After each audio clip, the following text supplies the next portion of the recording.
নমস্কার বন্ধুরা, কেমন আছো? দেখো, তোমাদের কাছে দেখাবো কাঞ্চন ফুল। কাঞ্চন ফুল তো তোমরা সবাই দেখেছো। আর ফলগুলো দেখো, ফলগুলো অনেকটা না শিম বীজের মতো। দাঁড়াও দেখাচ্ছি কাঁচা ফল। এই দেখো, দেখেছো ফলগুলো কেমন শিম বীজের মতো। আর এই যে ফুল, আর যখন পেকে যায় ফলগুলো এরকম কালার হয়ে যায়।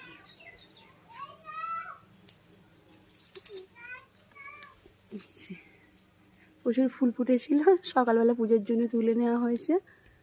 তো এখন প্রচুর কুড়িও আছে। আর এই ফুল গাছের পাশে তেলাকুচি গাছের ফলটা দেখো কত সুন্দর লাগছে, লাল হয়ে আছে। তো কারা কারা এই ফল দেখেছো অবশ্যই কমেন্টে জানাবে। ভিডিওটা ভালো লাগলে অবশ্যই লাইক কমেন্ট করো, ভালো লাগবে।